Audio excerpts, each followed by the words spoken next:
Pretty cool. There we go. Excellent. So welcome everybody. We appreciate your time. On my top left hand, I'm not sure where she appears for everybody else, but is Susan King.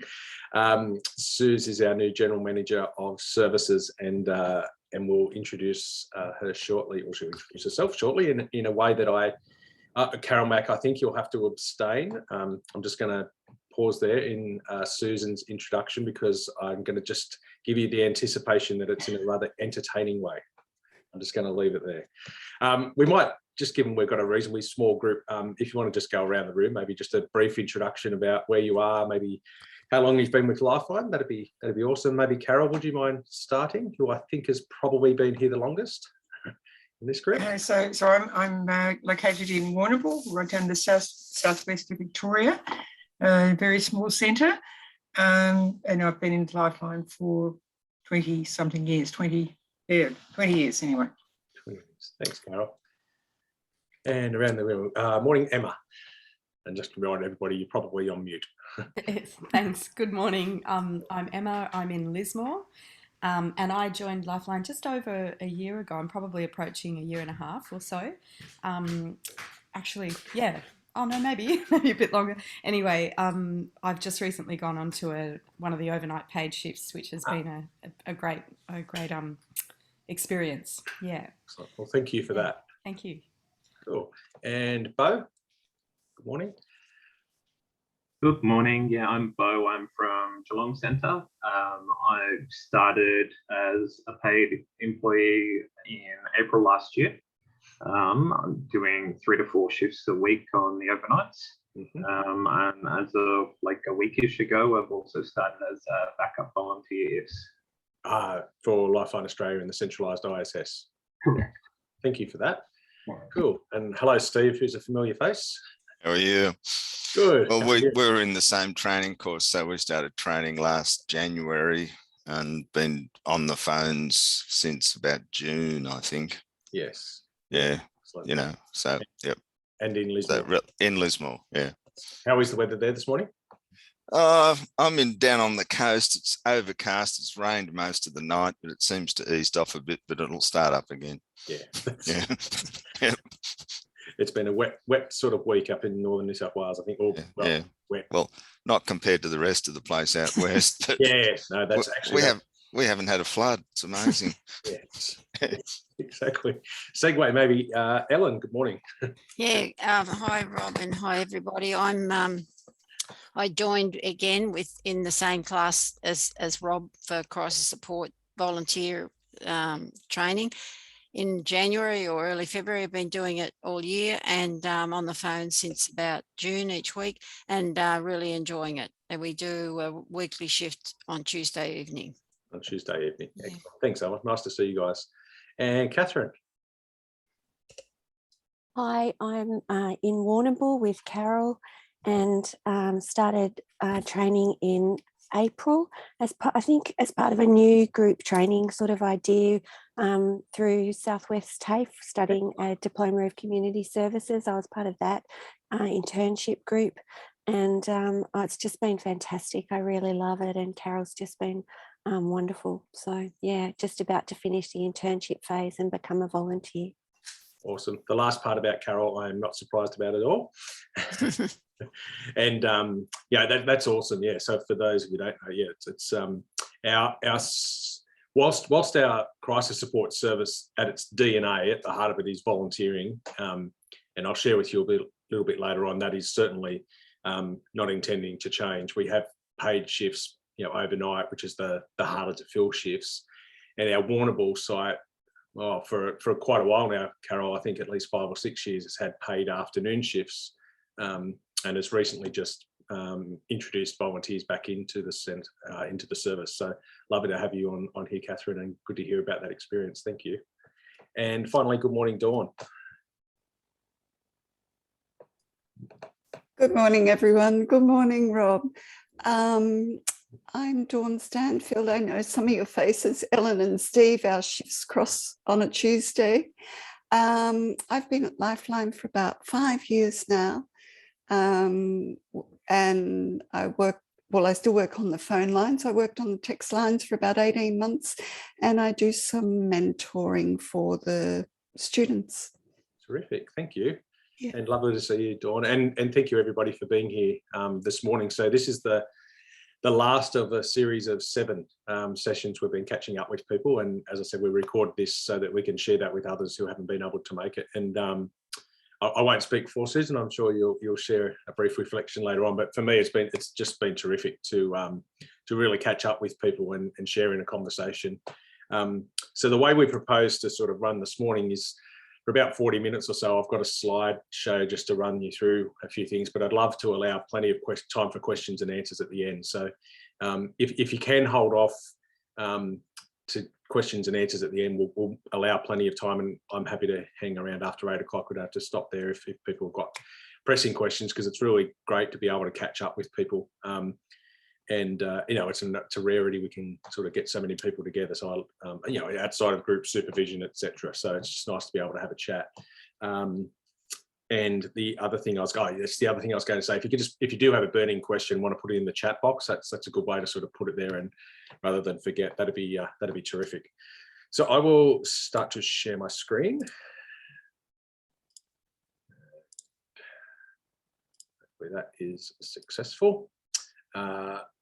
So yes, yes, here we go. Before we start, I want to pay 2 acknowledgements. The first is on screen, and I'm going to read it. And the reason I'm going to read it is because we as Lifeline right now are in the mix of developing Australia's first Indigenous crisis support line for First Nations people. And there is quite a considerable amount of consultation happening to get that right. So that service will be for Aboriginal and Torres Strait Islander people, and the crisis supporters will all be Aboriginal and Torres Strait Islander people. And so this acknowledgement is part of our Reconciliation Action Plan. So I want to read it so that I find that reading it and making sure that I get it right rather than trying to summarise it is the way that I can pay the best respects. So Lifeline Direct acknowledges the traditional Aboriginal and Torres Strait Islander custodians of the land on which we work and deliver our services. We pay deep respects to elders past, present and emerging. We acknowledge the multiple and complex factors impacting on Aboriginal Torres Strait Islander peoples as the original peoples of this country. We value the protective role of connection to family, country, culture and spirituality, celebrating those strengths as the foundation of Aboriginal Torres Strait Islanders people's social and emotional well-being for well more than 60,000 years. LLD is proudly supports Aboriginal and Torres Strait Islander people's self-determination and recognises equality as fundamental to realising our vision of a country free of suicide. The second acknowledgement is for those with a lived and, importantly, I think, living experience of suicide and mental health. So we acknowledge all the lives lost to suicide and recognise those struggling, struggling today or in the past with thoughts of suicide, mental health issues or crisis situations. We acknowledge those who care for their loved ones and those experiencing the pain of bereavement through suicide. We respect the expertise of those with a lived and living experience and their contribution to the work we do. So I do really sincerely acknowledge the work that our team have been doing in developing our first Aboriginal Torres Strait Islander crisis line. And importantly, I don't want to skip over there. I think both a lived and living experience of suicide are really important aspects for us to acknowledge in our work. And good morning, Sue Lamond, who I see has just joined. How are you, Sue? Sorry, I couldn't find the link. Not a problem. For those who, and some of you will know Sue because she is based in Lismore and also has done a lot of training across our network. So you've probably come across her in one way or another. Welcome. So my name's Rob Sams, and some of you have got to know me well enough because we've been as intimate as doing role plays together. So my first role, I guess, as Ellen and Steve mentioned, I trained as a crisis supporter earlier this year and also do a weekly shift. And that experience, I'm sure, like all of you, has had a profound impact on my life. But more than that, for me, it's been beyond helpful in our role that we have as leaders in the organisation. So I have the privilege of being part of the executive leadership of Lifeline Australia. So today I want to share with you some things that are coming from a network perspective, and share that with you as an introduction, and there'll be more communication later on. And also share with you some things that we're proposing and that are happening in Lifeline Direct, which is the other role that I have aside from sitting on the exec team at Lifeline Australia, is to, a real privilege of leading our team of Lifeline Direct across the country. For those of you who aren't familiar with Lifeline Direct, I'll share with you a map in a second just to give you a bit of a feel for who we are as an organisation. So today we'll work through this, I guess, the first 5 or so points there in this presentation, but as I mentioned before, really want to make sure there's plenty of time for questions and discussion at the end. So we'll make sure that we facilitate towards that. So we'd love to recognise your efforts, and I'll share with you some of the things that as an organisation I'm really proud that we've achieved over the last 12 months. Susan will talk to you a little bit about herself and her new role, an update on the future of 13, 11, 14 service, and importantly how Lifeline Direct will contribute to that. And before we go, an unashamed plug for our need that we're going to have over the Christmas period that we know is going to be tight. It is most years. This year is I've lost cliches for the last 18 months, 2 years, but we do expect that the Christmas period this year is going to be particularly both busy, and also we're expecting a number of crisis supporters, understandably, to have a break as well. Because whilst Australia's been through one of our most challenging times in recent history, that also means our crisis team have as well, and many of you have been at the front line regularly, and more regularly than normal, in supporting those who seek our help. So we acknowledge that, but I'll share a little bit about what's happening over the Christmas period, and then we'll have plenty of time for Q&A. So just a quick one before I get into thank yous. And most of you may know this, but just to give you some perspective of who is joining us in the room over the last few weeks, or the virtual room that is. Lifeline Direct started in 1st of July 2017, so we're nearly 5 years old as an organisation. And it's a culmination, or as I've put there, a collaboration of 6 Lifeline centres. 5 of those are sort of really active now, and 1 is in the dream. In fact, it's more than that, it's in the works of being developed. So Lismore and Northern Rivers has been around for quite some time, and that's one of our crisis centres. Newcastle on the Hunter, where I'm based, Central Coast, which is just between Newcastle and Sydney, for those who don't know. Geelong, most of you will have heard of, and then the southwest coast, and in particular where Carol is this morning in Warrnambool, we also have a centre. So those, the 4 of those centres, so the exception Geelong, came together in July 2017, and Geelong came in October 2019. And whilst most centres across Australia work individually, we work collaboratively together. So, we have 1 HR team, 1 finance team, 1 marketing, business development team, etc. So that we kind of get the economies of scale behind the scenes, which means hopefully we can invest more, both time, effort and resources into our real frontline services. And the flagship of that is crisis support, 13, 11, 14. I'm happy to answer more questions about that, but I'm sure that there's more interesting things you probably want to run through, but that's the collaboration. The new centre that I'm talking about is we're actively working on developing a centre in the New England. So in September this year, we opened a retail shop, which is going well. On the 13th of December next month, we'll open a shop in Tamworth. And the intention is that we'll have crisis support workers in Armidale, hopefully, to start with in the first part of 2022. So a big part of Lifeline Direct's role is, 1, make us more efficient so our money is better spent on services. That's one thing. But just as important as that is to expand our reach into Lifeline where we're not operating already. So if you're in the New England part of New South Wales at the moment, you can't volunteer as a crisis supporter. So we're looking at ways to make that happen. Thank you.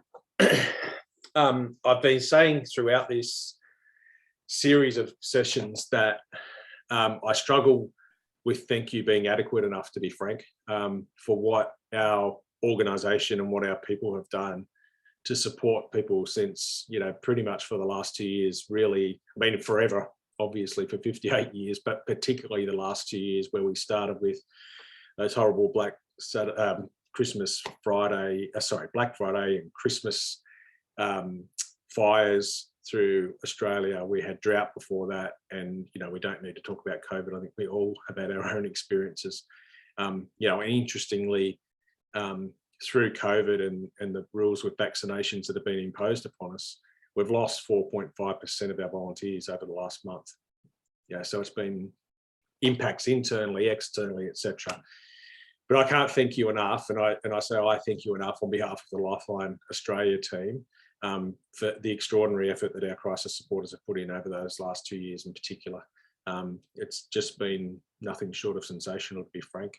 And I know, because I see the feedback that we get as an organisation, that I'll show you in a moment how we measure our impact, but aside from numbers, which are important, I see the feedback that comes in from those who seek our help, and people truly, it is life-saving work.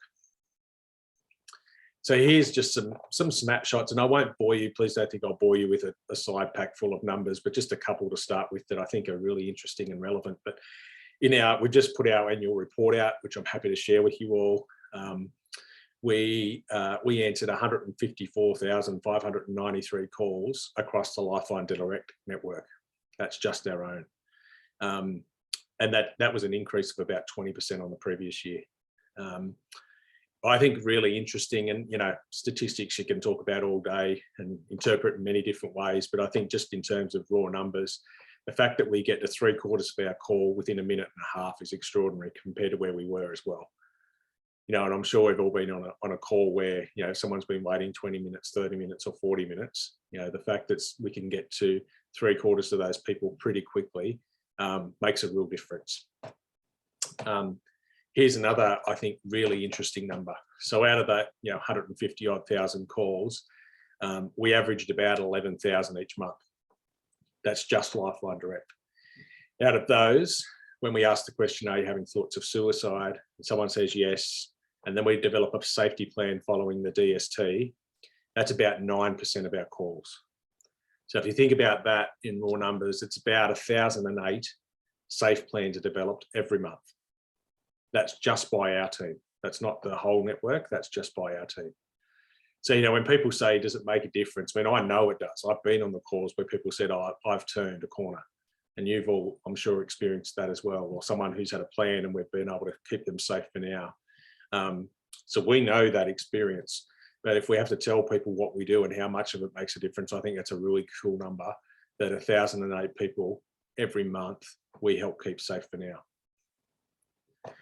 The last number, and again, this slide's got lots of graphs on it, lots of numbers on it, but I think it's a really important one. And just for those of you who think I'm going through quickly and think I'd love to see a bit more of that, we're going to share some of this with you in a letter that Susan and I will send out after these sessions, just so if you do have any other questions or want to go back and refer to it, you can. But I think this one's it tells an interesting story. So back in 2018, we received 916,000 calls, which was extraordinary at the time. And we answered 80.7% of those calls, which meant that 176,000 people either hung up or for some other reason weren't answered. And that's a huge number of people that called out, reached out for help and didn't receive it. In the last 12 months, that number of calls we've received has gone up from 916,000 to 1.1 million or more. And I think this is a telling story. We've answered 90% of those. So, the story for me over the last 18 months, 2 years, not only have we received more calls, but we're answering more calls than ever. And that in itself, I think, is extraordinary. And there's a whole bunch of factors in that we could analyse. We certainly have got paid services overnight now. So for those of you who do that, we are offering people permanent roles. We're saying to people, if you want to work that. So it's been hard for some people. They've been casual and not sure how many hours, and it's been year to year. I took a punt earlier on this year and said, okay, well, if we're going to do this, let's set it up so that we can, make that a job for people if that's what they want to do. And very much, and I won't steal Susan's thunder, but yeah, the reason that Susan has started with this is to help us work through what that looks like from a paid and volunteer workforce. But please be assured, at the heart of Lifeline Direct, and certainly at the heart of the network, is volunteering is our DNA.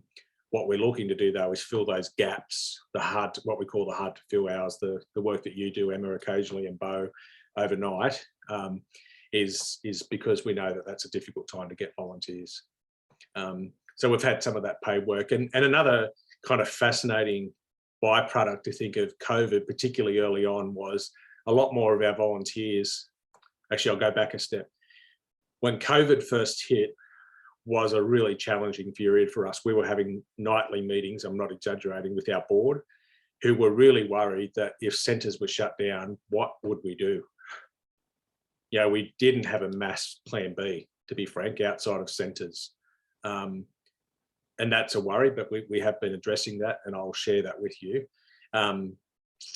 Thankfully, you know, we were classified at the time as an essential service, and we didn't have to shut centres down, and not too many were affected by COVID around the country. None of our Lifeline Direct centres were affected or have been affected dramatically since, which is amazing. But not only that, we actually then found that crisis supporters had more time to do more shifts for a period, because, you know, they weren't necessarily doing the work they were doing or weren't commuting. So it was for Lifeline, and I think there's a book or a story in this somehow, just of, you know, how, you know, through Australia's crisis, you know, we stepped up, we were there to help people.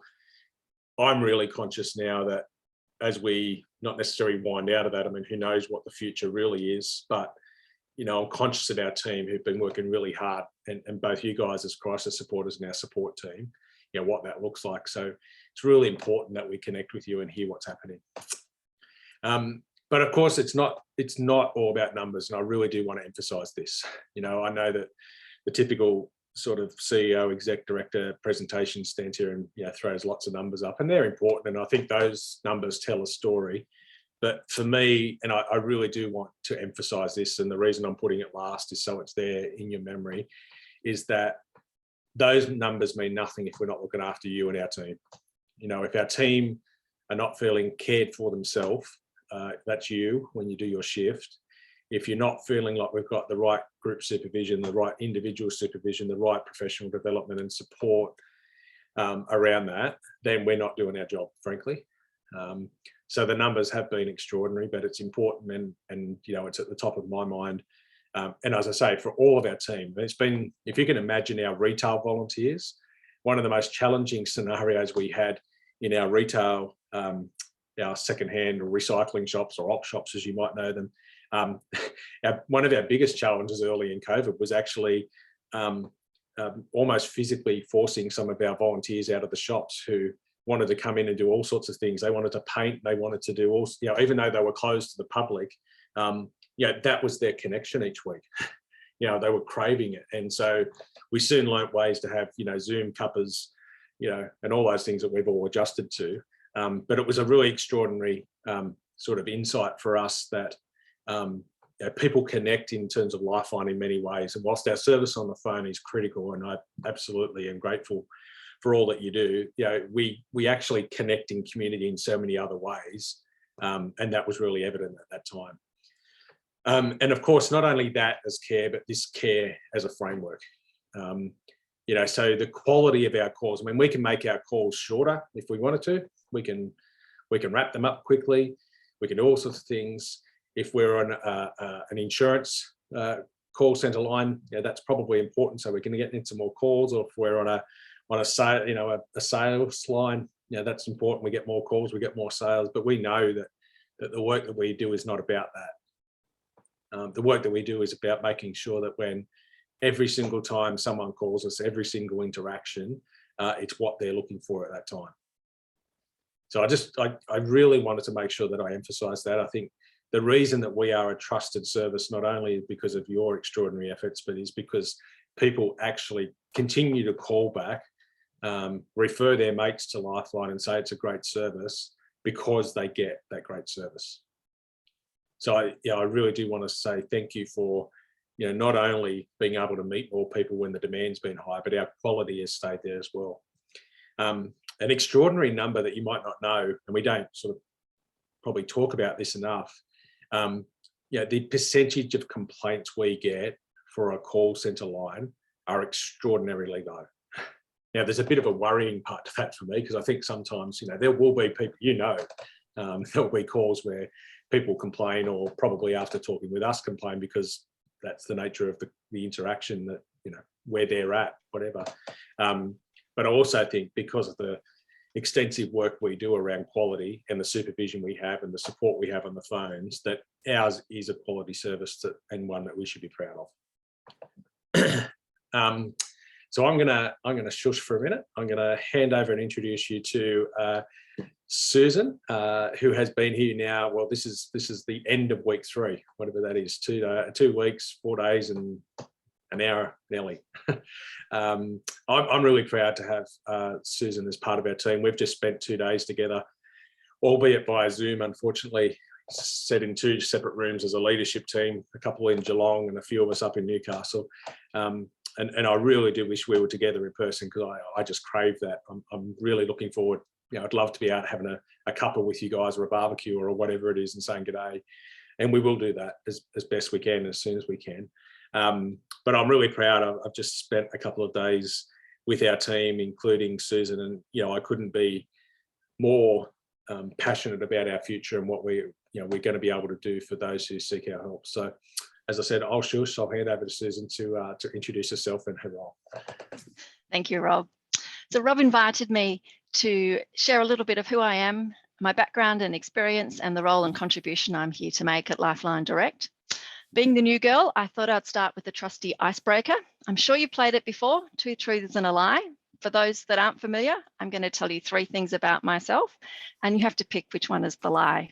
But I'm not going to make it easy for you, because behind any good lie is an element of truth. So here goes. Here's the 3 things about me. Firstly, my husband and I have 6 children, and 4 of us live in a 1926 W-class tram. The second thing that you should know about me is that I bought a gold mine 3 years ago. And lastly, I have a turtle called Turtle McTurtleface. So throw it into the chat or unmute yourself to pick the lie.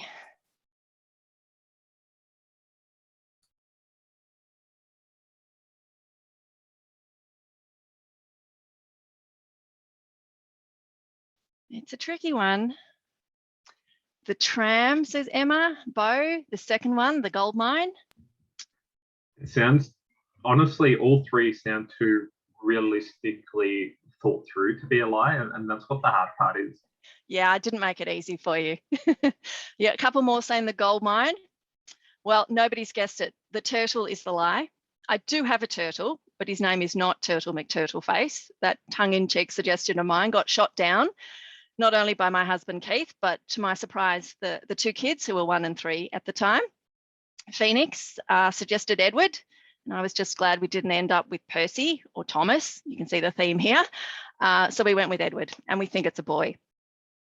My husband and I do have six children between us. He has 5 and I have 3, but it's only the 2 children that we share together, that we live off-grid in a house built around the Coburg number 278 tram. And we live in the dry diggings in central Victoria. We've got 20 acres. So there's lots of old mine shafts around, and we've probably got 3 that are deep enough for the kids to break their legs in. And I probably should invest in a good long rope. So that's a little bit about me personally. On a professional note, I've worked in suicide prevention on and off for 15 years. And although I've never been a Lifeline crisis supporter, I started my journey in suicide prevention much like you.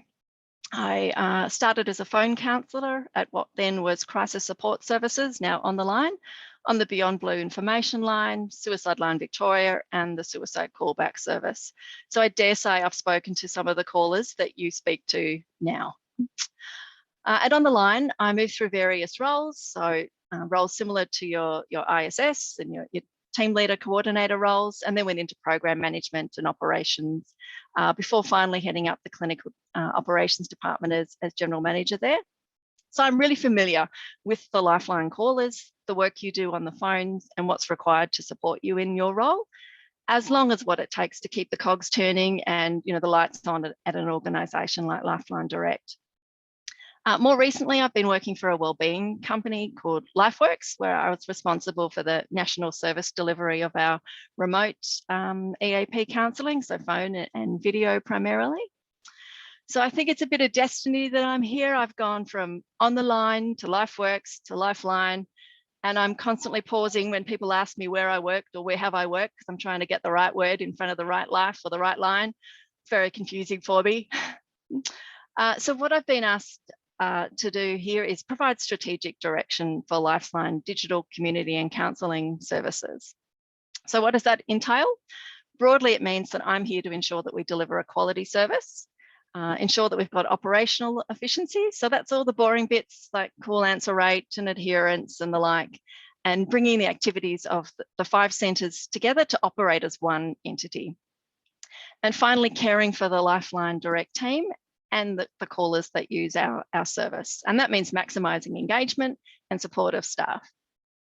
And I mentioned engagement last, not because it's the third priority, but for the recency effect. To me, staff engagement is critical to any organisation's success. And without our people feeling supported and valued and them being front of mind when we're making decisions, we can't achieve our vision for Australia free of suicide. So I'm very much here to create a workplace that you enjoy coming to, a place that you feel supported to do your work, where your input's sought and valued, and a place that you can flourish and grow and feel proud to be a part of. So in wrapping up, I did want to extend a very warm welcome that I've received so far in my first 3 weeks. Everyone here has been just delightful. And it's really clear to me that we've got a wonderful cohort of people, all the ingredients and the traction that we may need to make Lifeline Direct one awesome team. So thank you, and back to you, Rob.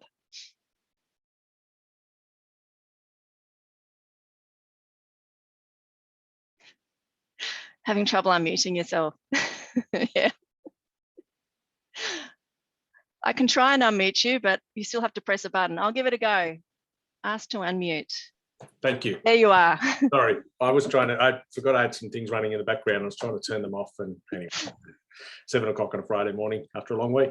I'm human. There you go. So just thank you, Susan. I guess want to share with you now just a little bit about, I guess, paint the scene of the future in terms of Lifeline from 2 perspectives: the broader network, what's happening across all Lifeline centres, and then what's happening in Lifeline Direct, both in response to that, as well as, what are we doing to continuously improve what we're doing. And I've asked Susan to join us to lead a lot of what we're talking about. And I'm excited about what it could mean for us and for those who seek our help. And I'm really keen to get your your input and your questions. So from I guess a network perspective, there's changes ahead, and just to, I guess, frame up change. Carol is probably most familiar with this, but Lifeline used to have local centres answering calls from local people. So that used to be around the old STD codes. And so I remember stories when I first started a little while ago from the Central Coast in Wyoming, people telling me that they'd taken a call from someone at 2 o'clock in the afternoon, and at 5 or 6 o'clock they brought dinner around to the centre. They were just that real community kind of, you'd run into people at the Coles and Woolies, you knew who you were talking to potentially. And I'm not saying that at the time people weren't confidential, and but it was very much and I wasn't around then, so the way it's been described to me is more a community model where you're potentially talking to somebody else. There's a couple of things, there's many things that have changed since then, but I guess 2 things. One was, we could have had 2 centres side by side, one really busy and one not. And of course, the volume of calls that have come in.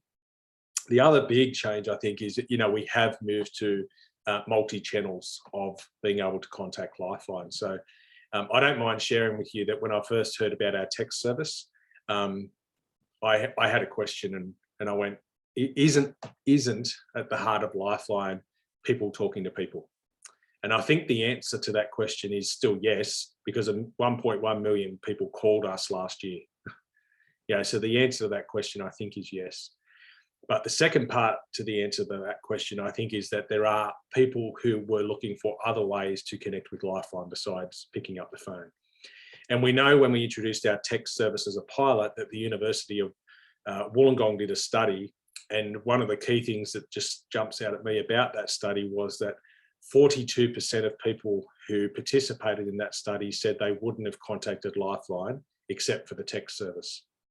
So I'm convinced that there's a different service for a different cohort of people who are reaching out for our help, using the same care model, but in a different service. And for those of you who've done text and what people share with me is that, one of the big differences is that suicide becomes a discussion topic much earlier. It's often the opening text, I'm having thoughts of suicide. So it's not a few minutes in after you've connected and heard some story. And, as you might imagine with the short form messaging, the discussions are not as long and drawn out, and the pauses and all the micro skills we've learned on the telephone are much more practiced in a different way over text. So that's just a bit of change that's been, and I guess some reasons why and how they've been helpful for those who seek our help. What else is on the horizon? So from a network perspective, you might be surprised by this, but or maybe not, depends on how IT savvy you are, but the system that we use, the Connect system that we use, as you probably know, is can only be used at the moment in its traditional form if you go into a centre. It's all around the ICT infrastructure in a centre. That system itself is coming to the end of its life. So it's got an endpoint towards that. It's not tomorrow, but it's a few years, but it's got its endpoint. So we are moving to a new cloud-based platform. For most of you who want to continue to come into a centre and do the work as you do now, there's really not much physical change. There'll be, you'll sign on with first name and last name rather than your volunteer number. It's kind of, so what? Got to get used to that. There'll be new phones and headsets. The cloud will be much more reliable on the back end, but you don't need to be concerned about that. It just means that our system is more reliable. There was a period about 3 months ago, no, it was a bit longer, about 5 months ago, where we lost the service for 5.5 hours one night from 5 o'clock to about 11 o'clock. That's not acceptable to us. Like that's just not, and we didn't have the backups that we should have had because of the age of the system. So this has got built-in redundancy, et cetera, so it makes the system much more reliable. That's kind of that's interesting. The real changes though are some of the capability that it will have. So we will have the capability to work remotely. So over the past couple of months, I've been piloting the remote technology here at home. These are my headsets. I sit here on a Monday morning at 6 o'clock and log in just like I would in the Newcastle Centre. So from a technology perspective, it's no different. It is different though from many other perspectives, and we are working and piloting that within Lifeline with a group of people both down in Geelong and on the Central Coast to understand what the experience is of doing crisis support at home. And that's why I'm doing it. I just want to experience it. I want to get the feel for it. And it's not the same.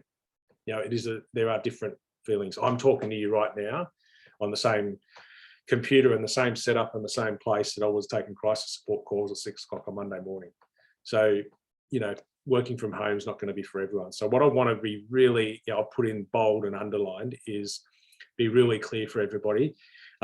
Please don't misinterpret this. We are not shutting centres. That's not the intention. The hope, in fact, I'll tell you in a moment down the bottom there, I'm hoping to open a new centre, including Armidale. But the hope is that, and Lismore is a great example. I mean, probably all of our sites are great examples. But, if you live in Moree, the northwest part of New South Wales, there's no way you can volunteer for Lifeline. Or to take that up more extreme, Northern Territory. But if we can get the infrastructure right, and now our training is remote via Zoom, that's our standard, and we can get the care for people right, and that's why I emphasised that before. We're not just going to throw people out and go good luck. We have to figure out the way we stay connected. We have to figure out what community means for crisis supporters who might be remote. But we think that that's going to provide us with a greater access to crisis supporters going forward. Call recording is important, and I'm going to pause on that because I've got a slide on that next, but call recording will be part of the new platform. So that's the calls that we take as crisis supporters. There'll be new workforce management systems coming in. So interestingly, my dad, who's recently retired in the last couple of years, well, what's retired mean? That's a question. He now works almost as much as he used to as a team leader for Orange Sky Laundry.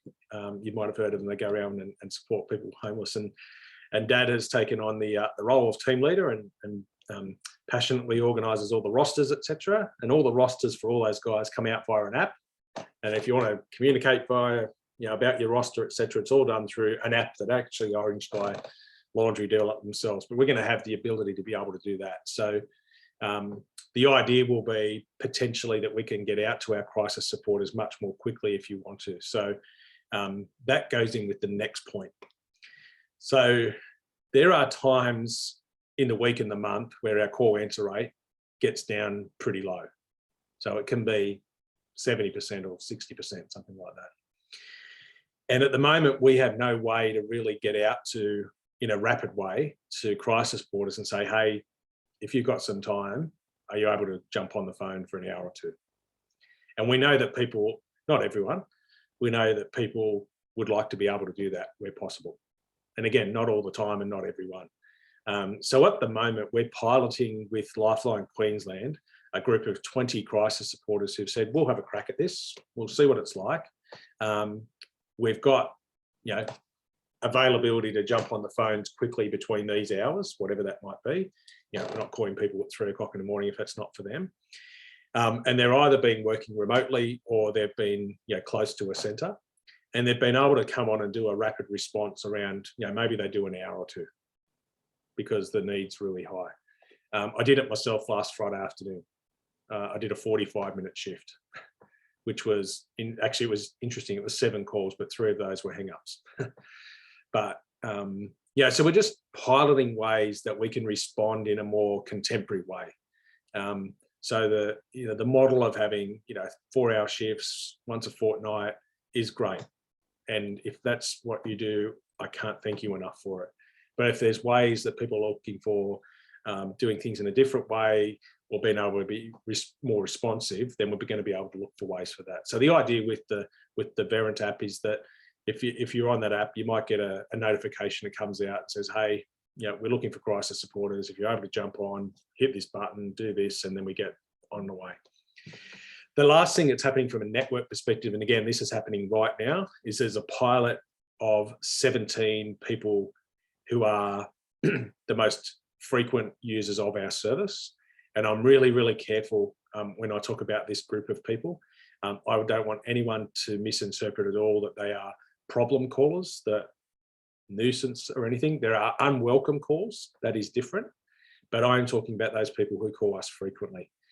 And so we're piloting, we've been out to 17 of those people. We identified phone numbers, etc. When I say we, Lifeline Australia, that stuff's not readily available, but Lifeline Australia, through the systems, identified 17 people who had a chat with them and said, hey, we're piloting this service where you will be, your call will be routed to one of these 20 crisis supporters, and you will get the same crisis support, but what will happen is you're not going to have to tell your story over and over. So the second time that cohort of crisis supporters answers the call, they can go back and look at the previous Connect screen, for example, and it's more of a continuation of a call. Now that's very different to our current service, and we put some specialised training in place for crisis supporters who are doing that. It means that those crisis supporters are only getting those calls, so that's a different experience, and we acknowledge that. That's why, this has been on the agenda at Lifeline for years, and we're trying to tackle how do we deal with this. So we're piling out at the moment. The feedback from from the help seekers has been really positive. For them, they felt like they're being heard. So I think that's a really interesting one. It's got lots of layers to it, that pilot, but that's happening right now. And if we can get that support, that designated design support for that cohort of people, then it means that those calls that can be challenging for us every day, perhaps they're dealt with in a different way. So that's the network. And again, I am moving through this pretty quickly because I want to get to questions, so please don't, if you've got questions about specific things, please let us know. So just to pause for a minute on the call recording, because I know from talking with lots of people over the last few years where this has been on the agenda, And quite frankly, there are very few call centre helplines in the world, let alone Australia, that don't record calls now. We're one of the few, we're the exception. But I want to just spend some time because it is different for Lifeline. So I think the best way I can bust any myths is to just use the example I've been using for the last few sessions. About 3 years ago, our house was broken into, which is not a great experience. And blah, blah, blah, through all the things that happened, we decided to get some cameras. So there's a couple of cameras on the front door and the garage, etc. And I might need to fix this, but the screen that monitors those cameras is right there next to me. And it's a bit distracting during the day. I can see when the post is going and Mrs. Smith across the road is going out to get her groceries. Can't see much more than that. They're not that good at camera. My point about that is, that's surveillance in a way. I'm sitting here now, I can, if I wanted to, monitor to the end of the driveway anyway, the neighbourhood. That's not what's happening with call recording. We are not going to have a team sitting there listening to calls across the country. Instead, what will happen is they'll be recorded in a very similar way to the way we record the connection with Connect, or the interaction with Connect. Those calls will be stored in a very secure way, just like our text transcripts are secured now. You can imagine the data we get on the text service, and we have to secure that in a very, there's a lot of time and attention goes into the security around that, and likewise there will for calls. And the real purpose of that call recording is for quality and call coaching. And so I actually am looking forward to the day where I can hear myself back going, is that how I sounded? Is that how I interacted? Is that what I said? So I just want to let people know it's really for us as crisis supporters and your supervisors to get a copy of a call that's been recorded. They won't just be able to sort of download at whim and put on YouTube. It'll be a specific request to the practice team in Lifeline Australia to get a call from a supervisor to listen to with a crisis supporter. So there'll be much more information and training coming about this, but I just wanted to flag that with you. I have been talking about it for a few years since I've been in this role. I remember sessions in Lismore a couple of years when I was up there and talking with our team, but it's on its way. And if you do have questions, we'd love to hear them now. So that new platform will be coming in about February. But if you've got questions or concerns or you're hearing them, I'd rather hear about them now so we can address them with people rather than people being really worried about that later on. And then I guess in terms of Lifeline Direct, really the message is we're going to continue with kind of more of the same of what we've been working on over the last few years. So, we are going to have you might not realise this, but it's been pretty clunky recruitment and really at times stressful on the staff and challenging, where we have 2 recruitment sessions each year, usually February and October-ish. And, it's 20 or 30 crisis supporters. You can't believe the amount of work that goes into that for our trainers. There's all the e-learning that we do, the marking and organising mentors, et cetera, et cetera. And I'm grateful for our team for that. But instead of, and then you've got to organise 4 observation shifts, et cetera, to listen to people, and you imagine the work that goes into that. So instead of having sort of big 2 peaks at every site, 30 odd people every February and every October, we're going to try and sort of map that out through the year. So there might be 5 people every month come through a centre, which is much more manageable than having the big numbers, twice a year. And then we also get to share our trainers around the network. And from a quality perspective, that's been really helpful because it means that we've got different people listening in for different perspectives and we can share practice. And we've already picked up things that were happening inconsistently across the network with training, and we've been able to address that, which has been good. We'll continue to have the online support communities. So the group supervision will be online and PD, etc. Please don't think we'll never catch up in person. I can't wait for the day we do. So we will continue those, but we also will make it convenient for people, and you'll be able to share from different crisis supporters across different centres and learn as well as catching up in person. Excuse me. We're currently trialling remote call coaching. And the new technology will allow that. So not just the call recording, but call coaching connecting into your calls remotely, which it's a bit like the ISS technology, if you can imagine that. So they can listen into calls and you can have a call coach and then have a conversation later. And remote work, we hope and expect will expand. But as I said before, there's a lot of work being done around the care for a crisis supporter with that. And then we are looking to open new centres. So the one I'm talking about hopefully will be Armidale in early 2022 or sometime in 2022. And we've got a couple of other locations that we're looking at as well, so that we can get out and have even more crisis supporters in different locations. I'll skip through that because it's pretty much just a summary of what I've just said. And I want to get to questions so you guys can share those. The one last thing before I guess we finish up is just the demand and what we're expecting over Christmas. So most Christmas is a tough time in Lifeline. I'm sure we get more of the same calls. I'm sure we get more people that are distressed because of Christmas, whether that's seeing family, not seeing family, and all those things you can probably imagine. But in terms of demand, I just wanted, and we'll send this out to you as well, so you don't have to sort of record it now. We'll send this table out to you. But this is what Christmas looks like across the network in terms of demand. So any of the days that are red there are days that we are expecting to be well short. So New Year's Day, for example, we're expecting to have 60 less crisis supporters than we need across the country. So I'm flagging that with you guys. If there is a possibility that you might want to do a shift or an additional shift or two over Christmas, and you're looking at when can I do it, the days in red are the days that we need it the most. We're grateful if you do the other days as well, but just if you have a choice and if that's something you're thinking about. So as I said, we'll send that out to you. The other, and this is just sort of the more regular weeks, the times that we are looking for more crisis supporters now. So for example, we've just trained 30 people across Newcastle, Central Coast and Lismore. And there'll be another 17 coming on shortly over the next week. And I think 17 in Bow will join you in Geelong if they haven't started already. So there's nearly another 50 crisis supporters just been trained in the last couple of months just in Lifeline Direct. The times that we need those people now are at the moment, Monday, Tuesday, Thursday between 6 and 10, and pretty much every day of the week between 4 and 9.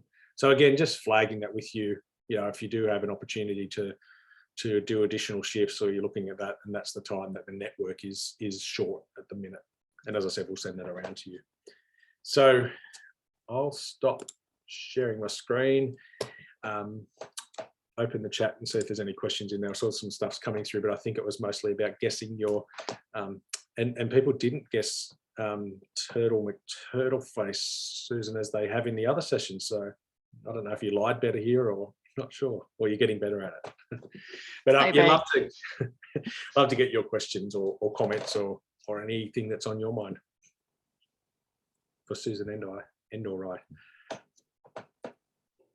I suppose I'm one of those very calculated kind of people. I'm wondering, there is some things I'd like to send through, but would you be open if I put it through via email, just because there's a lot of things and, it's easier sometimes to write it out. For example, like one thing I've been thinking about is, the focus on, it's great that we're hiring, but I wonder what kind of focus we've got on retention at the moment. And looking in that kind of direction, like my thought was, do we conduct something like independent, like exit interviews to, that's that time where if people are going to be upset about something, that's when they're going to be the most likely to talk about it. And can we use that as a process to discover maybe a theme of why we've got these people leaving and see if we can make some improvements to keeping them in the future? Yeah. I don't mind taking this one, and I'll give you a really frank and honest answer. When Geelong came into Lifeline Direct in October 2019, there were 20 volunteers thereabouts, and I think we answered about 250 calls a month. We decided that we would put a paid workforce into Geelong from January 2020 when we trained people. And at the peak, we got, and so the number before was about 250 calls a month. We got to 6,000. Like, it was like, whoa. my reflection of that, Bo, I think, and you know, the reason that Susan's here, to be really honest, is that we need to be thinking really carefully about what our paid workforce is, and I don't think we did that well. I'm happy to say that. I think it's not a natural a natural progression necessarily to go from volunteering to paid work and just go, that's the same, you're just being paid overnight now. I think we made that mistake. And so, you know, Susan knows a big part of what we're looking at is, you know, and also, you know, to do 20 hours a week, which is the maximum we have in Lifeline as a network. That's the guidance. You don't do more than 20 hours a week crisis support. And to me, that makes sense. You know, I can get the sense. But, you know, if someone's looking for a job and wants 38 hours a week, what might that look like? So, you know, are there other opportunities to do additional hours? So, you know, so you've got a lifestyle as opposed to, you know, 3 overnight shifts and the rest of you. So we're just going to look at that.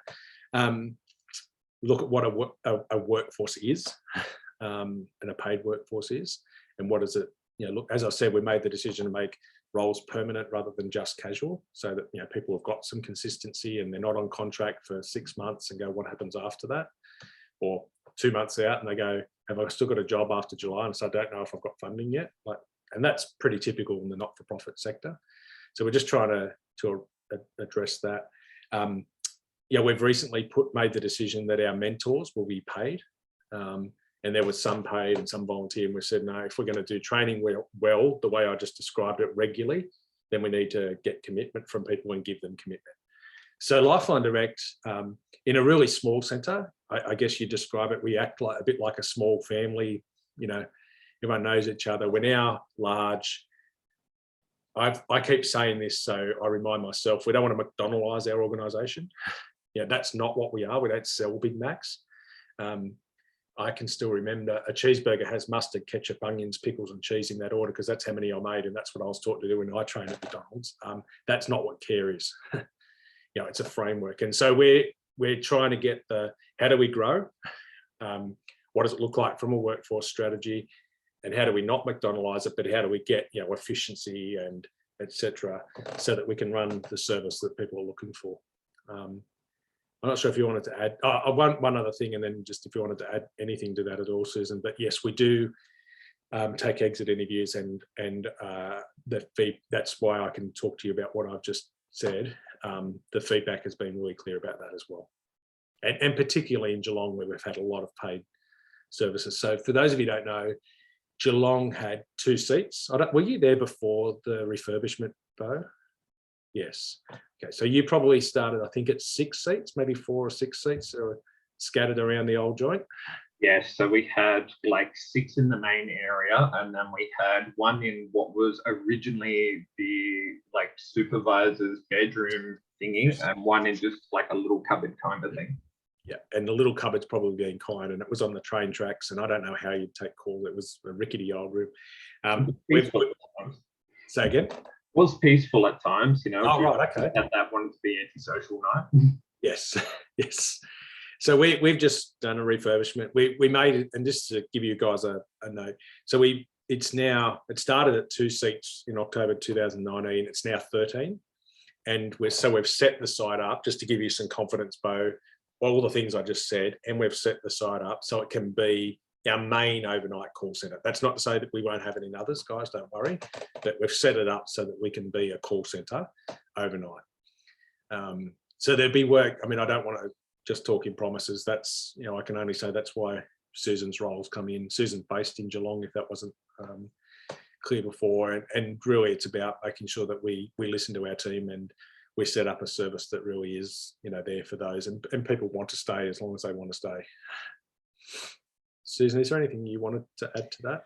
Well, I was just going to say, you know, exit interviews are great, but let's not wait till the horse is bolted. You know, let's have some conversations now with existing staff around turnover, and, you know, what engages you, what keeps you here working at Lifeline, so that we can, you know, give you the maximum support so we don't lose you in the first place. So, you know, Bo, if you want to organise a time, you know, you and I can catch up and have a face-to-face and you know, shoot the breeze and sort of, yeah, talk about, you know, what might be underlying that.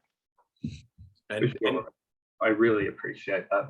I'm sure Sophie will tell you I annoy her quite often. Don't annoy her, I reach out to her. I suppose the only thing, on talking about engagement that I would add in that kind of direction is, that, hey, it's a common kind of theme that night staff feel a little separated from, the workings of it. I know there was rumor about potentially looking to put night supervisors on at some point as, that kind of port of contact to kind of connect us to the rest of the world.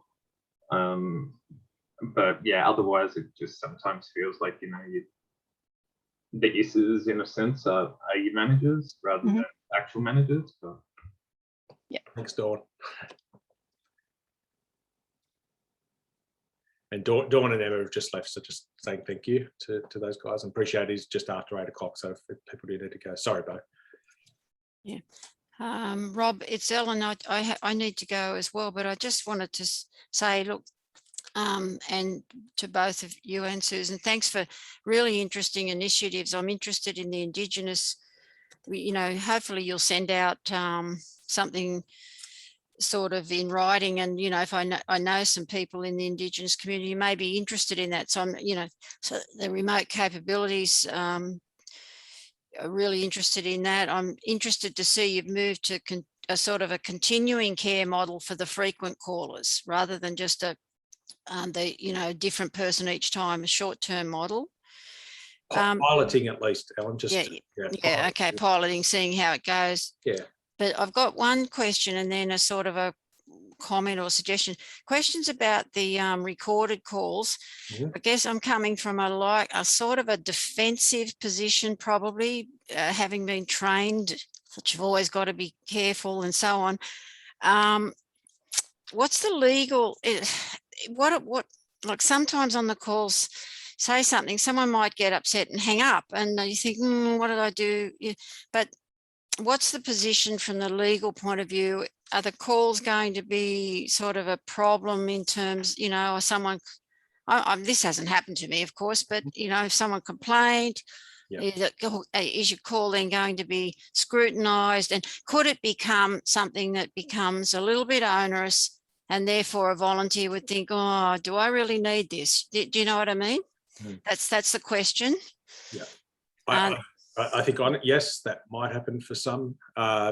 I don't expect it will. I mean, our practice care framework really is the best protection for that, I think. And I think we've all probably said things or accidentally disclosed something. Someone says, I love food, and I go, I do too. We go, that's disclosure maybe. I'm sure all of us have practice that we can improve. I'd be surprised if anyone didn't. I will just say it won't be easy to get a copy of the recording. And if someone externally wanted to do that, and we very, very rarely get subpoenaed for information about a call, if someone has taken their life, for example. At the moment, there's very little information. We put verbatim what we put in the connect sheet, etc.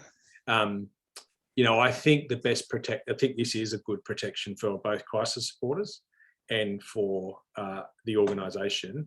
And I think that's why we've deliberately spent quite a bit of time with the care framework. So for those who've been around for a while, CFRED before that, but the care framework had lots of consultation and external guidance in developing that. And this is part of a quality framework, I guess, rather than a compliance framework. That's how it will be framed and that's how it will be used. So it won't be easy to get calls. That's the first thing, either internally or externally, probably harder externally, because we're not just going to be giving that out.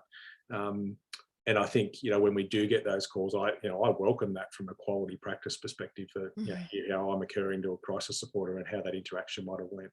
Yes, yeah. And the comment was or suggest about connection. I think we're all connected as crisis support workers, but what I did notice is that there was going to be a face-to-face session about mid-year. Yep. And it got cancelled because of COVID, of course. But the number that were wanting to go to that list filled up so quickly. Yep. And every time we meet someone going in or out of the centre, there seems to be a kind of a, well, and I could be just speaking my own need, but a need to kind of catch up, not too much, but just a little bit in person and just, you know, chat and support one another that way. Now, that's one thing that I guess Lifeline doesn't sort of do. We talk about we must connect with the help seekers and we do it, but I think we're all human, and particularly retired people seek some sort of connection, and whether that can be done a little bit, you know, whether a focus on that going forward, because COVID came into the picture as well. I know that. Yeah, I think, Ellen, and, you know, only because you and Steve and I trained together, and that was pretty much, well, has been through COVID, and, well, we're out for a bit and then we got back in again. So yes, that was a session I was looking forward to it. We planned it in August to come up. You know, there were 40 or 50 people, I think, maybe more. Yeah, more, I think, yeah. And one of the reasons we organised this session is just to say, well, if we can't get around, I mean, we can now. I can pretty much get to every site, which is great. And we're planning, in fact, that's why we got together for the last 2 days yesterday. We all said, let's get to the sites, let's catch up. Yeah, that's as senior leaders. We want to make sure that, yeah, we hear from you and you hear from us. But I think, yeah, Sue and Carol probably can attest to this better than I can. But, you know, that's very much, you know, catching up in person is very much the Lifeline way outside of COVID. I think, you know, the last 2 years has been really difficult for a lot of people who crave that. You know, I mentioned the retail shops before, but just the same in crisis support. And, you know, group supervision, in my experience, and I used to come and sit on them before I was a crisis supporter, occasionally just to meet people, etc. And training, you know, I think our training will stay remote, but there'll be a hybrid version. You know, you've got to come into the centre. So I think, Ellen, just to summarise, yes, I agree with you, and I think you can expect that as, you know, restrictions are lifting and COVID allows us to. Yeah, and, you know, you and I have had brief discussions before. You know, I encourage also crisis supporters to do that. You know, like connect with each other is great as well. Yeah. So thanks, Robin. Sorry, I have to go. And thank you to Susan. Thanks to everybody. Cool. I'll say goodbye. Okay, bye now. Bye, Ellen. Cool. And I think, Bo, I think we need to remember that we are here at the best interest. Yep, I feel like the only problem for people who didn't have that intention. Yeah, absolutely, Bo. I think I'd love for you and Susan to have a cup of tea together. I think there's lots in Susan's early time in, and yeah, I just didn't want to sugarcoat. I think our ride in Geelong, like, everything is well intended. I can't, yeah, we all had that intention. And to be frank, just going back to sort of add to that story before, that was January 2020. We trained people. It was our first crack at fast track training, which was ours being Lifeline Direct. Other centres have done it, which was, you know, done over about 3 weeks. You know, so instead of, you know, once a week for 12 weeks and time in between, we said, you know, let's train over 3 weeks. So I think, Carol, you were there, T was there, Jan from Lismore was there. My group, we were the first ones to do the Zoom fast track training. So we did the modules in like 5 days, 4 days, something like that, and then come back on the Monday and did like the assessment kind of bit. So we went through that fun bit, and for sure, you're right, it was a lot in such a short time. So I get that it is important to pace it out a bit, but at the same time, we're going to find that right balance to make sure we get enough people at the same time. Hey. Yeah, and look, I'll never make excuses for stuff, because I think, you know, we did that and said, well, let's learn from that. And like, there's a lot of people who've come to me and said, I'd love to be a crisis supporter, but I can't train. Like, I want to get on the phones. I'm not training for 12 weeks. Can I do it in a week or two? You know, and we want to provide those options, but also it'd be great for you guys to chat about that experience and what we learn. I know I'm not sure, Carol, if you've been involved, or Sue, but the trainers in the last sessions over the last couple of months are getting together maybe next week or week after to do a debrief. Like, what did we learn from doing that? You know, it's always got to be continuous improvement, particularly, I think, again, I'm not making it as an excuse, but as we move to Zoom, which I was really pleased to hear, and from my experience, so I trained with everyone. I was in Newcastle, they were in Lismore, but all on Zoom. But the role plays for me, I imagine, will be more authentic than sitting back to back with someone in a face-to-face. But that, you know, that's my experience, because we turned our Zoom cameras off, and it was, for me, it was like a phone call. So for me, it felt more realistic. But of course, you know, connecting with others and bonding over a cup of tea is just as important. I get that. Excuse me. Sue, you might be on mute, Sue, I think. Yes. Thanks. I was just going to ask you that we are meeting, it's about 3 meetings over those 3 groups that went through, and the 3 groups were all across different timeframes, different ways of working with them, if you like. And one thing that did work well was that remote observation shifts. Yep. Obviously, there's a couple of little, hiccups, but the people that were on the phones were pretty experienced. I did it from home as well with a couple of people via Zoom, and it was all very doable and all very realistic because they could hear a couple of little hiccups, like they couldn't debrief with ears and things like that. But it went pretty well. That went well, and so it's going to be good to really pull apart the things that worked and the things that didn't over the training. There's so much information to write a list. I've got a list. But my question around the loss of people due to the public health order of the vaccination, or we come under the health sector or whatever, that 4-point-something%. 5, yeah. Yeah, I just wondered, as of yesterday, that public health order has been withdrawn. Is there any look at bringing those people back, because they've got all those skills and training and they no longer have that mandate on, and it's up to the discretion of the organisation? So is there any thought of that's a lot of our people? 2 things. So that number, well, for 2 of you guys at least that are in Lismore, 23% of our team were affected in the region alone. So that's like through no decision of ours, unfortunately. If you could, I wear. Well, let me just say, it's an ever-changing world, it feels, in terms of public health orders and restrictions, and we've got to consider New South Wales and Victoria. 2 things, I think, Sue. Susan and I have said we would hold a similar session to this for those people who are not vaccinated and have a conversation with them, because, I think generally in society, my personal human view is that must be tough, because in some ways it's sort of 2 separate worlds that those people live in.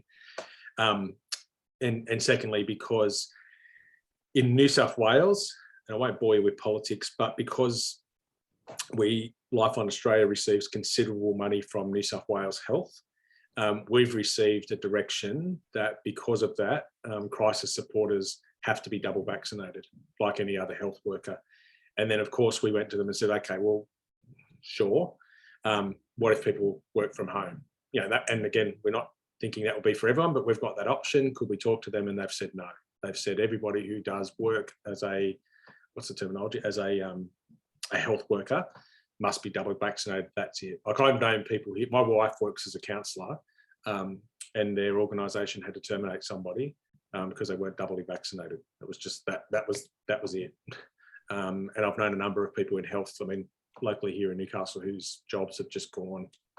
So we are 2 things. We will invite those people to come to a similar session like this too. And secondly, we are always trying to test how we can not work around. I don't mean in a sort of illegal way, but a way that we can work with that, because those rules are quite clear for us in New South Wales, unfortunately. But that was changed yesterday. So will that be? I think the public health order might change, but the reality of that we receive funding. So pretty much anyone that works for New South Wales Health has to be doubly vaccinated, or they can't work, like whether you're in admin or otherwise. And that's the part that's affected for us, is not just the public health order, but the direction from New South Wales Health that crisis supporters, and trust me, we are and will continue to argue and debate and seek clarification. The clarification we have at the moment is because they are considered health workers, that they have to be doubly vaccinated. So it's not the public health order as such, the thing about masks and going to shopping centres. It's the fact that they're deemed in New South Wales as health workers. But please trust me that that's not the situation. I'd rather have them. Let me just talk on a really blunt business perspective. It costs about $3,500 to train a crisis supporter. So to train 23 that we've just lost, do the maths. It's like that's hard, and that's the arguments we've been putting forward. And at a time in the first 3 months of this financial year, most of our shops in New South Wales were shut, and that's half our revenue. So we go to the government and go, this is not easy for us to operate, and we want those 23 people as crisis supporters. So we're trying to argue from every perspective, just economically, legally, etc. And I guess something sort of totally different, just around, the disability sector is, well, certainly my experience without statistics appears to be growing, and there's more people in that area. And I'm not sure about a lot of other centres, but the idea of accessing that group of people for crisis supporters, we've had people walk away because they can't get into the building in Lismore. Yeah, right. So I just wonder, is there, with the funding of doing up buildings and things like that, is there something in the pipeline, I guess, of attending to that with the buildings and upgrading actual buildings? Like, Lismore is obviously in a flood zone, and they've got and we have got some disability there, like vision impaired and things. Yes. But, we do have pretty high stairs, and I know like Newcastle's got those stairs at the front and the stairs up the back, and so I guess there's also that area of that we can access a whole pool of people if that's available, just with the physical disabilities. Yeah, I think one of the things becomes more possible when we are Lifeline Direct as opposed to Lifeline Northern Rivers is that we have a greater pooling of funds, and we can make more strategic decisions like that, bigger decisions. Like in the smaller centres, you're fighting to be frank, you fight year to year for money and do a good job at it. But we can take a bigger picture and do a more strategic, what we call capital plan. Michael Weir and I have already talked about what that looks like for Lismore. Where do we invest, and what does that look like, and what is the purpose of the centre? Is it just crisis support, or do we, as you know, in Newcastle, we've got a pretty well decked out training room that, COVID was 3 days a week. We had people in for community training.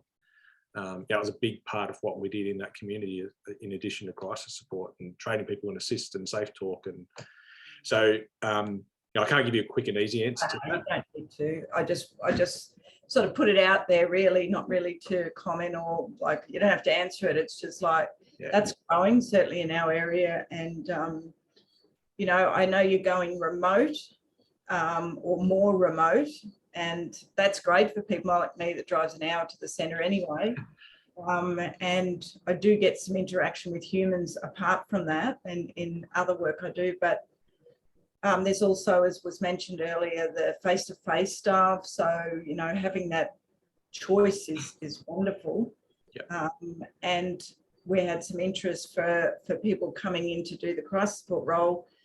However, when they had a disability particularly, that was why they wanted to come into the centre, because it was face-to-face and it was their exciting time. They got out once a week, or and so I guess I'm aware of that. And that's just what's been spoken about anyway, that idea of connection being, like Jeff in our centre that did that PhD on belonging, the idea of belonging, the opposite end of suicide type, it's pretty obvious. So that's all said before anyway.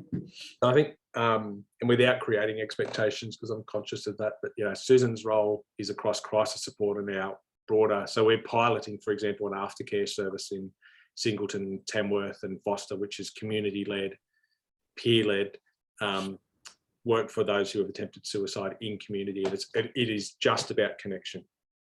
So you've got the Wayback service, much more structured. Ours is really taking the principles of crisis support into community. We have counselling in many other centres, and I'd love for that to be something that we offer. We've had bushfire recovery funding in areas near Lismore, so the Inverell, etc., Glen Innes, Tenterfield. We've got a tender open right now that I'm starting to get a bit anxious about, that we'll receive notification in early December, I think it's about $2 million over 2 years, or 18, bit over 18 months, for community-led bushfire recovery service. Like, so just to give you an idea, I mean, I really am passionate about Lifeline Australia's strategy at its simplest form talks about Lifeline Digital and Lifeline Community, and how we weave those together and interact those. What does that look like? And that's definitely part of our plan. So Susan's brief is to come in and look at both of those services, and over time, you know, what does that look like to work together?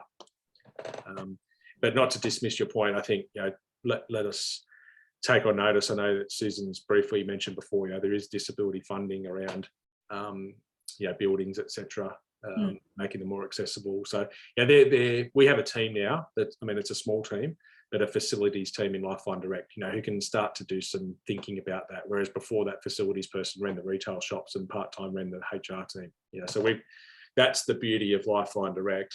The danger is we get this big McDonaldized version, and we're always conscious of that. So we keep at the heart of what we do, but the real benefit is we get scale and we can start to do the things that we've done. Thanks, Rob. That's okay. I'm conscious that we've gone well over time, but thank you. And I'm happy to take any other questions, but I think just to summarize, we'll get, I think Ellen was mentioned, we'll get something out in writing, and we've already drafted sort of the letter. Susan and I will have I guess, to think about that today. Just the key points we've talked about today. But I think, Bo, to your point, reach out to Susan, have a cup of tea. I think that invitation's there. Likewise, others, you know, just because Susan's in Geelong, you know, I think reach out to all of us. We want to be accessible. We certainly, you know, to take Ellen's point before, I'm disappointed we're not touching base with people more in person and, you know, sharing a cuppa. We did that in in Lismore. I went up there for a best part of a week and just had cuppas with people. That's, you know, I'd love to do that. That's it's a luxury of the job, I guess, but it's an important part of the job, just to connect with people and say good day. Cool. Thank you, everyone. Hope you all have a good day, and yeah, you'll see a follow-up letter from Susan and I in the next few days. Thank you. Thank you. Lovely to meet you all. Thanks. Bye. Bye. Farewell.